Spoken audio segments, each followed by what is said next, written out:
Hi everyone! Nagsasawa na ba kayo sa Mango Graham? Baka gusto nyo subukan itong ating bagong recipe. Hindi nakakaumay at tama lang ang tamis nito. At tamang-tama din ito ngayong paparating na Pasko. Gusto nyo bang malaman kung papaano? Tara, samahan nyo ako. Bali, gagamit lang po tayo dito ng isang balot na cheesecake. Ito din yung isang paborito ng mga anak nyo pambaon sa school.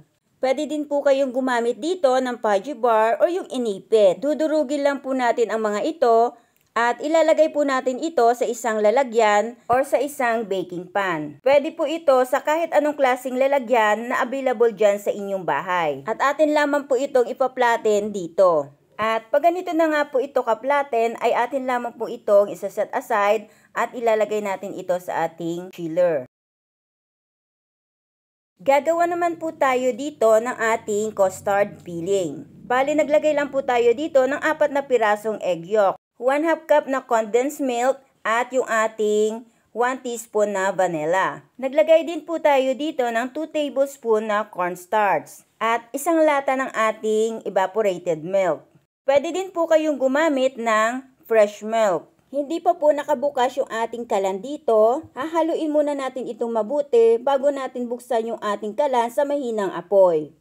At lulutuin lamang natin ito hanggang maging ganito yung consistency. Isa-set aside lang muna natin para palamigin. Okay na rin naman kahit 5 minutes nyo lang itong napalamig.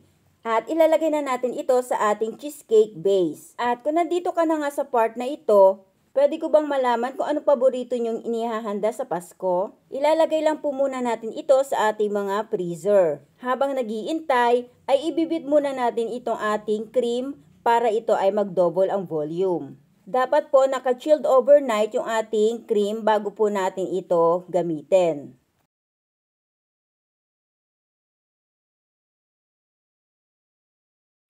Maglalagay din tayo dito ng 1/4 cup lang na condensed milk para medyo may tamis din yung ating cream. Kunin na natin yung ating pinalamig kanina at lalagyan natin ito ng ating mangga. Bali, 2 piraso ng mangga yung ating nagamit dito. At saka naman natin ilalagay yung ating all-purpose cream. Papantayin lang natin yung cream na ating inilagay para naman maganda yung paglalagay natin ng ating toppings. Kayo na pong bahala kung anong klaseng design yung inyong ilalagay dito. Bali, ilalagay lang po natin ito sa ating mga ref ng overnight. Kung nagmamadali naman po kayo, ay pwede nyo itong ilagay sa inyong mga freezer ng 2 oras. At pagkalipas nga po na magdamag, ay ito na po yung magiging itsura ng ating dessert.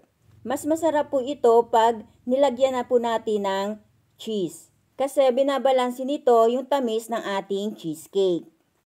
Kaya sa mga naghahanap dyan ng mga kakaibang dessert, subukan nyo na po ito. Tamang-tama lang po yung tamis at hindi po ito nakakaumay. Thank you for watching. Bye-bye. God bless everyone.